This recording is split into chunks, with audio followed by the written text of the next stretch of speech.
Estamos em Santos, na praia de José Menino, mais precisamente no posto 2. Apesar do mau tempo, do vento frio e da água congelante, lá estão eles, em busca da onda perfeita.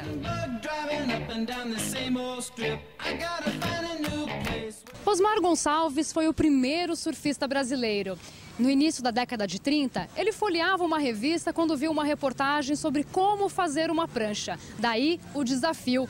Ele e mais 2 amigos decidiram fazer a primeira prancha brasileira. Um longboard de madeira que pesava 40 quilos. De lá para cá, muita coisa mudou. 70 anos se passaram e a tecnologia evoluiu muito. Agora, em 2007, nós podemos, por exemplo, ver Valdemir Pereira Correia pegando onda, um deficiente visual, o primeiro do país, que conseguiu desenvolver uma prancha exclusiva, a única que existe no mundo, que pesa apenas 7 quilos. Aos 24 anos, Valdemir, conhecido como Val pelos amigos, perdeu a visão por consequência de uma síndrome raríssima, a síndrome de Hegel. Ele nunca tinha subido antes numa prancha. Ao contrário, era fã da leitura. Gostava muito de ler. Lia Platão, Sócrates, Dostoiévski, José de Alencar. Enfim, tudo que você possa imaginar, eu já li. Mas o mar esperava por Val e o convite veio pelas ondas do rádio. Quando eu escutei uma entrevista do Cisco numa rádio, onde ele dizia que já tinha trabalhado com deficientes auditivos, que gostaria de trabalhar também com deficientes visuais. Aí eu vi a minha oportunidade. Para o professor Cisco da Escola Pública de Santos foi um desafio. Aos poucos, as dificuldades de Val eram listadas. Cisco decidiu então fazer uma prancha especial, a primeira do mundo a ser adaptada para um deficiente visual, resultado de 10 anos de trabalho. Primeira coisa é que ela tem um material soft, que é um material de EVA, que é igual ao bodyboard, que é macio. É um amarelo fluorescente, porque alguns deficientes visuais conseguem ter essa percepção do escuro para um pouco mais claro. Não é o caso dele, mas ela é feita para outras pessoas também. E tem algumas adaptações em alto relevo, né? Então, assim, como a percepção dele é através do tato e também auditiva, então nós vamos começar pelo ponto principal, que era o centro de referência dele para a posição vertical, que é através dos pés, centro de gravidade, de equilíbrio da... Ele encaixa direitinho o pé aqui, dá para sentir. Aqui para sentir que ele está no centro da prancha, então a prancha tem um equilíbrio melhor. Depois nós temos uma relação também em velcro, que é uma relação que adapta através da altura da pessoa, que ele tem que estar deitado para estabelecer o ponto de equilíbrio deitado, para a prancha não embicar e nem frear tal movimento. Então essa é uma bolacha que muda de acordo com a altura da pessoa, né? Outro ponto importante é a percepção auditiva. Quando ele perde a prancha, nós temos 2 guizos na ponta, nas extremidades, no bico e na rabeta, que então facilita a orientação e a percepção dessa prancha. Ela bate na água e ele pode ouvir. Faz o barulho, ele possa ouvir, né? A principal coisa aqui é a gente ter uma prancha segura para ele. E outra adaptação também interessante é a quilha, que é um material que normalmente machuca muito os surfistas. Ela é molinha também, feita em EVA, né? Em material mais macio.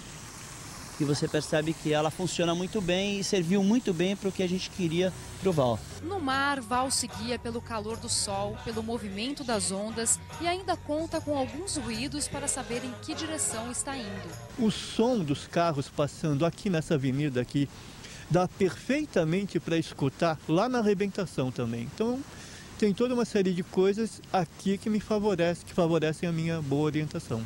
A dedicação do professor Cisco foi fundamental para o crescimento e o aperfeiçoamento de Val, e ele reconhece. O aprender constantemente, o pesquisar constantemente e principalmente o não fugir de desafios, que foi uma coisa que o Cisco fez, pois isso da aula para quem é cego era um desafio, ele aceitou. Tanto aceitou que depois é que ele foi me contar que ele pegou uma prancha, entrou dentro d'água, vendou os olhos para saber como é que era. Para a dona Edmeia, mãe de Valdemir, que também é surfista, o filho é um exemplo de coragem e superação. Ela diz que ele nunca se abateu. Ele enxergou até os 24 anos, então ele viu o mundo, ele viu as cores, ele viu tudo. E depois ele, de repente, passar a viver sem a visão dele, né? Então, a adaptação dele até que não foi assim muito difícil, não. Ele encarou a vida de frente e foi à luta, e depois que ele perdeu a visão, foi que ele começou a surfar E ele é uma pessoa hoje independente. Hoje, Val se sente realizado.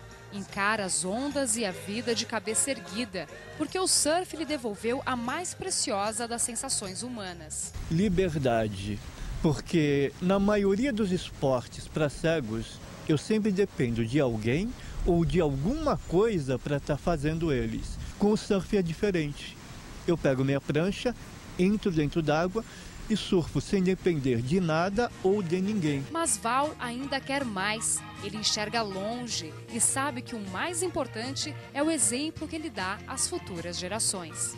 Crianças com 5, 8, 10, 12 anos, elas estão crescendo com uma outra imagem na cabeça. Ao invés daquela imagem do cego, de óculos escuros, bengalinha branca, andando por aí, elas veem um cara cego com uma prancha embaixo do braço, indo surfar. Então elas estão crescendo com uma mentalidade mais aberta. Isso quer dizer que se no futuro forem professores, empresários, profissionais liberais, eu creio que elas não vão ter tanto preconceito assim de dar emprego a quem é cego.